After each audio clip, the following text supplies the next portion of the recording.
Alors bonjour, aujourd'hui, on va voir l'exercice à faire qui est une reproduction d'un logo, le logo La Bonne Vie. Donc, la première chose qu'on va faire un nouveau document. Et pour l'instant, on va faire un document 8,5 11. Étant donné que le logiciel Illustrator fait des vecteurs, il n'y aura aucun problème à ce que le logo soit dessiné sur un format de 8,5 11. Parce que tout ce qui est fait en vecteur, on peut l'étirer et il ne perdra pas de qualité. Et on peut aussi le diminuer, il ne perdra pas de qualité. Tout ce qui est de vecteur, c'est important de comprendre ceci. Donc, on va commencer avec un document de 8,5 11. On va faire créer. Oups, attention, mettez-vous en couleur CMJN, s'il vous plaît, c'est assez important.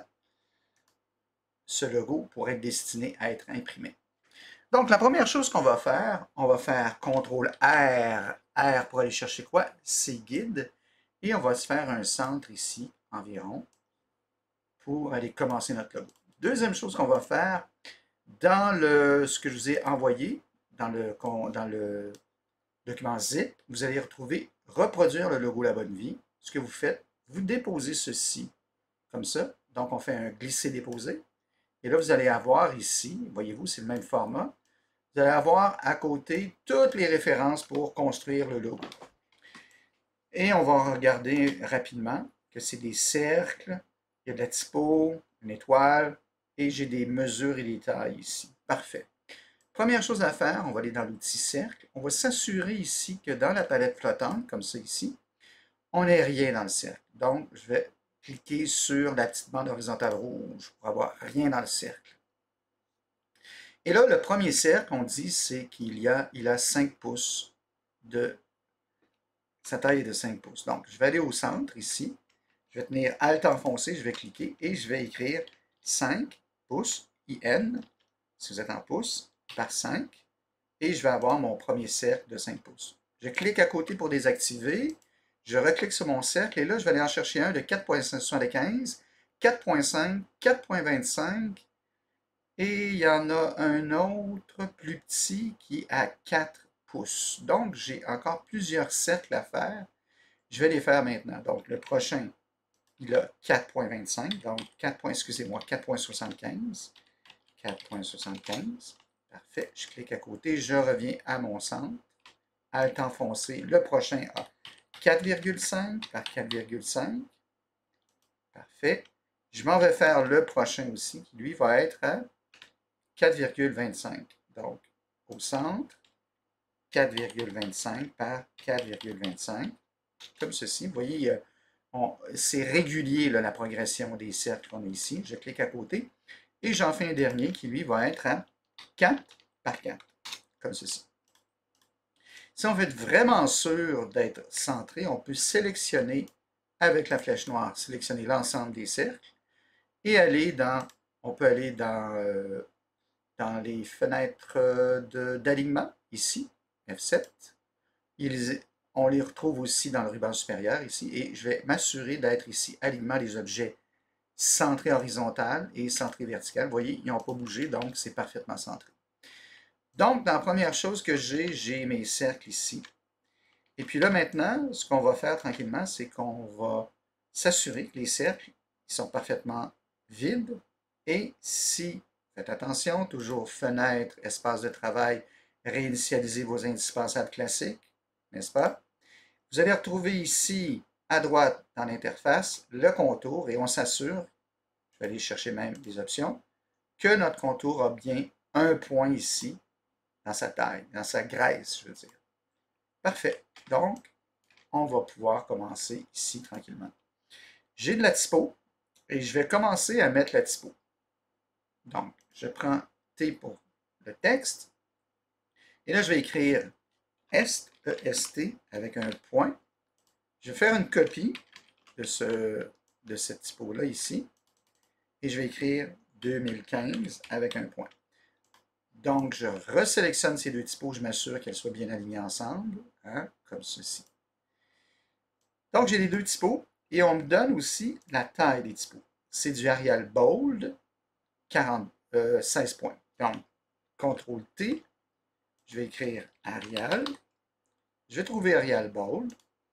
et je vais aller le mettre à 16 points. Et je vais le positionner ici. Bon, temporairement, je peux même aller un peu plus large. Vous voyez, j'essaie d'avoir le même espacement entre T et le guide et 2 et le guide ici, que ce soit environ centré. J'ai maintenant le typo bistrot, alors je clique, et là faites attention. Mettez tout de suite votre typo centré ici. En haut, là, ici, on voit paragraphe. Alors, mettez votre typo centré. Pourquoi? Parce que ça va être plus facile de faire des alignements par la suite. Si je prends la typo, on voit ici que le point va être centré, donc ça va être plus facile pour aller, et voilà, sur le guide de s'aligner. Et comme je vous ai toujours dit, quand vous prenez quelque chose avec la flèche noire, là, je peux la prendre la flèche noire pour vous montrer, si je vais au centre, sur le point, quand je vais l'amener vers ici le guide, ben, il va s'aligner, on va le voir que la flèche va se transformer en blanc. Bistrot, c'est du 60 points en Arial Bold. Donc, j'ai juste à mettre ici 60. Et là, ben, je vais quand même écrire bistrot. Et voilà que je vais pouvoir repositionner. Et si vous êtes à côté, ça va être facile pour vous d'aller environ repositionner les choses à peu près à au même endroit. Donc, la bonne vie, je vais juste copier ça, d'accord? Et je vais l'aligner encore au centre, comme ceci. Voilà.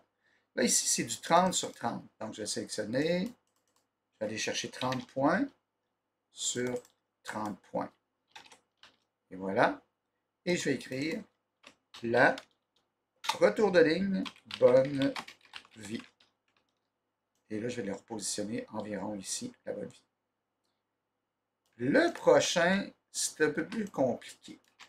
Et c'est là que vous allez comprendre.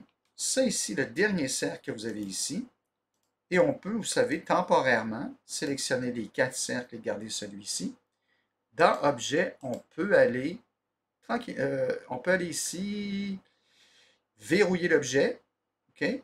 Donc, on ne pourra plus, il ne sera plus accessible tant qu'on n'aura pas déverrouillé, ou on peut masquer aussi la sélection, ce que je préfère. Donc, elle va disparaître, mais elle va rester là, juste temporairement, et quand on va en avoir besoin, on va pouvoir l'afficher. Donc, sélection, masquer, sélection, et ils sont disparus.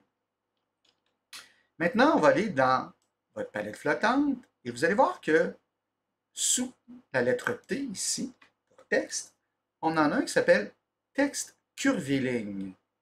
Alors, on va prendre le texte curviligne. Et là, c'est important d'aller cliquer au centre ici de mon texte curviligne. Et là, il va écrire du texte par défaut, comme ça. Mais nous, on va réécrire bière, oups, virgule, espace, 20 et café. Excusez. On peut le reprendre en tout temps. Café.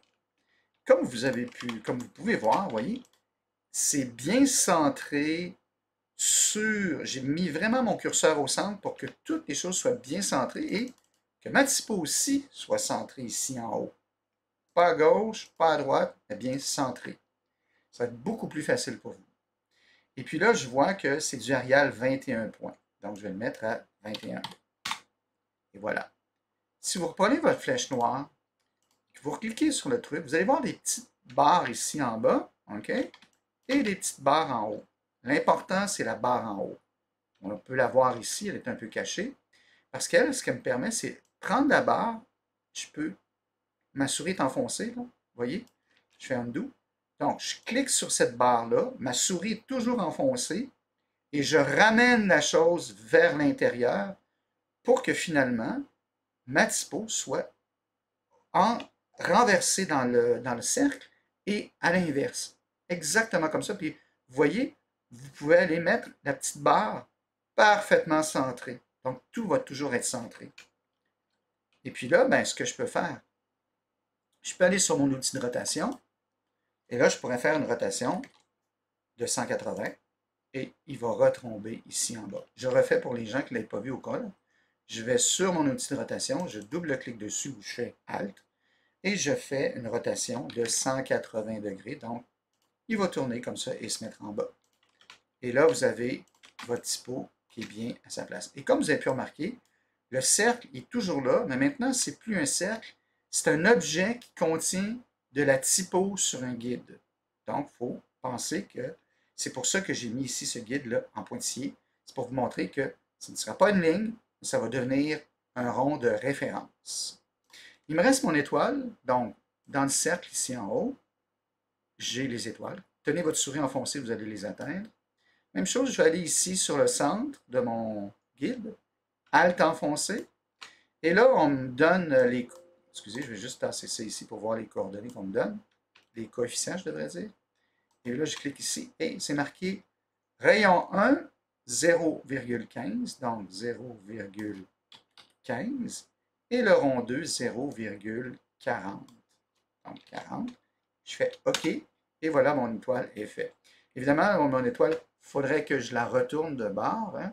Donc, si j'ai fait 180 degrés tantôt et que ça marchait parce que ça a mis ma pointe, ça va mettre ma pointe en haut. Donc, je me retourne ici à 180 et je fais OK. Et là, la pointe est revenue en haut. Bon, il y a des petits détails comme Est ici 2015. Avec les flèches sur mon clavier, vous vous souvenez, je vais juste les déplacer. Je prends la flèche du bas et je vais aller les déplacer un peu vers le bas. Vous pouvez tenir votre flèche enfoncée, ça va aller plus vite. Et là, je pourrais aussi prendre ce 2015 et prendre ma flèche sur mon clavier qui va vers la droite et puis le tasser un petit peu vers la droite. Là, je vais y aller à l'œil pour voir et je vais faire la même chose avec Est. Je vais le tasser ici, comme ça, ici, un peu. Alors voilà, j'ai mis ma typo et là, j'ai mes cercles que je vais aller rechercher pour les finaliser. Donc, objet, tout affiché. Et voilà mes cercles. Je vais prendre le deuxième cercle, voyez-vous, et le troisième cercle. Donc, je tiens Shift enfoncé pour prendre le troisième cercle. Là, si vous n'êtes pas sûr, vous pouvez faire ça ici comme ça. Donc, on peut voir que les deux cercles sont bien sélectionnés. C'est très important. Et là, on va aller chercher Pathfinder. D'accord? En bas ici ou ici à droite. S'ils ne sont pas tous là, on peut les afficher. Et dans le Pathfinder, je vais prendre le deuxième ici.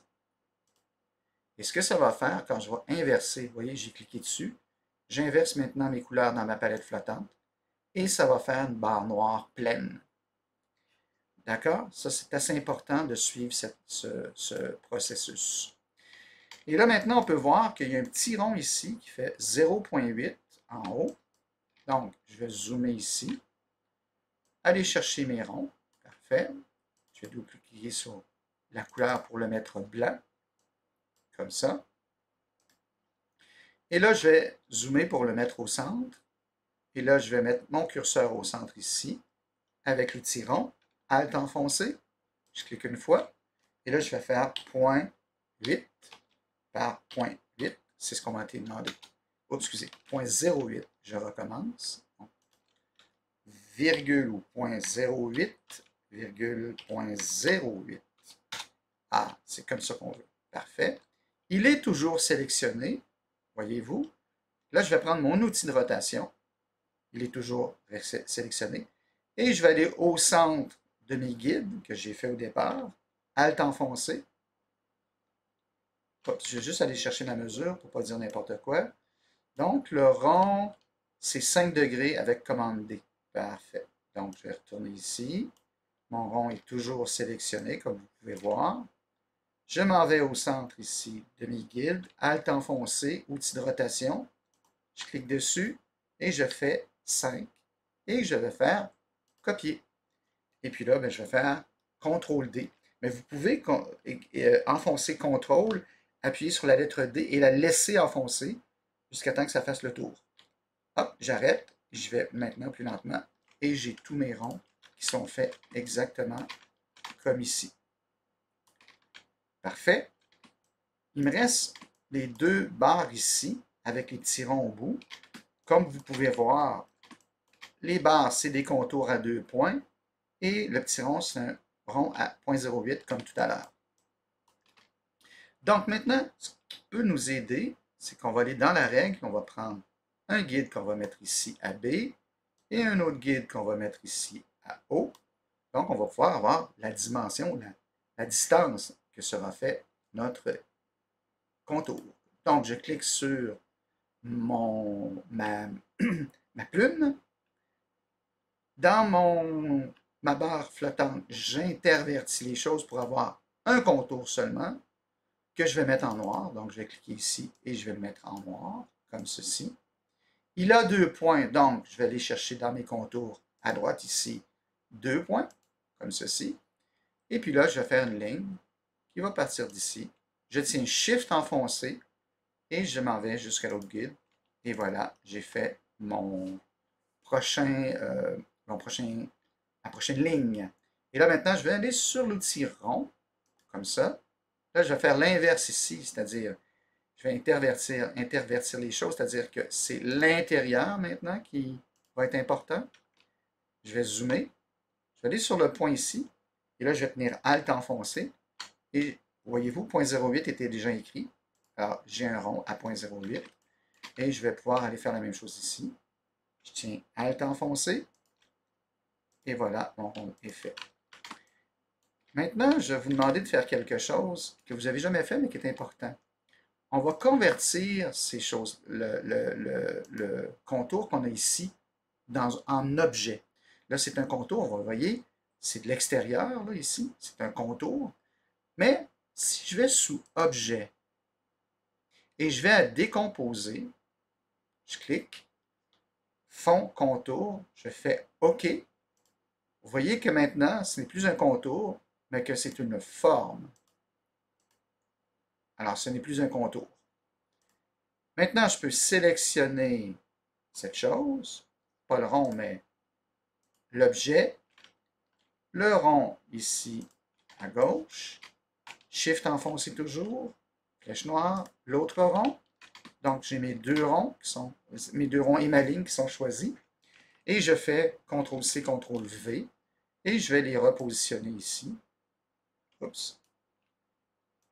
On peut les reprendre. CTRL-C, CTRL-V. Puis là, assurez-vous de bien les prendre, puis allez les repositionner en dessous. Et voilà. Et vous pouvez toujours utiliser les flèches sur votre clavier pour le descendre un peu. Même, je crois que si on regarde le truc ici, c'est beaucoup plus descendu. Donc, il est descendu environ comme ça ici. Et puis même cette section-là ici est un peu plus bas. Zoomer, ça va être plus facile pour aller choisir vos objets. Voyez-vous? Quand je zoome, c'est plus facile. Tenez Shift enfoncé, comme ça vous avez tous les objets. Puis là, maintenant, je vais même sélectionner Bistrot. Et là, tranquillement, avec les flèches sur mon clavier, je vais descendre le truc un petit peu plus bas. Parfait. Et même qu'ici, je peux monter ça un petit peu plus haut, encore avec ma flèche sur mon clavier. Comme cela. Maintenant, il faut que j'aille ici en bas faire une percée dans cet objet-là ici. Et comme vous avez pu voir, il y a un espace d'1 pouce que j'ai écrit ici. C'est simple, c'est que vous faites un carré. Allez ici, par exemple, sur votre guide, Alt enfoncé, et là, on va faire un carré de 1 par 1 pouce, comme ceci. Et si je mets le carré par-dessus ici, comme ça, et que je sélectionne l'objet que j'ai fait en dessous, ici, comme celui-ci, maintenant, je peux aller dans Pathfinder et couper l'objet comme ceci. D'accord? Avec le deuxième. Et là, vous avez l'ensemble du logo qui est presque terminé. Tout ce qui va me rester à faire, ça va être de placer les couleurs. Bon, je pourrais l'ajuster aussi un petit peu. Ce que je vais faire, je vais prendre la flèche noire, je vais partir de l'extérieur ici, puis je vais choisir ces contours. Et là, je vais faire Objet, masquer la sélection, comme ceci. Et je vais choisir avec ma flèche cela. Là, voyez-vous, il y a des petits ronds qui ne se sont pas cachés ici. Faites attention. Si je fais CTRL-Y, vous allez les voir. Faites attention, ils ne sont pas cachés. Il y en a qui ont été cachés, mais pas l'ensemble. Donc, choisissez vraiment simplement cette section-ci. Avec votre flèche sur votre clavier, vous allez pouvoir encore le baisser un peu, comme cela. Maintenant, on va réafficher donc, masquer ici, tout afficher. Et voilà. Et il me reste maintenant les couleurs à mettre pour les couleurs. Vous allez prendre la pipette dans votre palette flottante, comme ça ici. Faites attention, prenez vraiment la pipette. Et là, allez sur, ici, la couleur, et cliquez. Et la couleur va apparaître dans votre palette flottante. À partir de ce moment-là, ça va être très facile de faire, par exemple, prendre la couleur. On peut la prendre, vous savez, comme ça ici. Si je clique sur la couleur et je tiens ma souris enfoncée, vous voyez, je peux la ramener, ma souris toujours enfoncée, puis quand elle est sur l'étoile, je lâche tout et l'étoile va apparaître en rouge. Donc, la même chose ici sur ces objets. Si je les sélectionne, comme ceci, faites attention. Quand vous sélectionnez, là, vous êtes mieux de sélectionner, là, je vais refaire ça comme ceci en tenant Shift enfoncé pour ne pas avoir de problème et zoomer. N'ayez pas peur de zoomer. Comme ça. Vous voyez, c'est bien les objets qui sont sélectionnés. On peut faire la même chose en tenant Shift enfoncé ici en bas. Vous voyez? Et là, je peux aller chercher les ronds, comme ceci. C'est des choses qui prennent un certain temps, comme cela. Et puis là, ben, je vais pouvoir encore prendre la pipette, comme ça. Elle est sur mon étoile, et les objets vont devenir la même couleur que l'étoile. Et pour terminer, je vais prendre ma flèche noire, aller chercher le cercle ici en arrière. Voyez ce cercle là ici. CTRL Z pour revenir en arrière. Et la même chose avec la pipette. Je vais faire la pipette sur la flèche, sur l'étoile. Et voilà, j'ai reproduit le logo La Bonne Vie. Quand c'est terminé, je supprime cette chose et je n'ai qu'à sauvegarder, donc enregistrer. Vous le mettez à un endroit précis.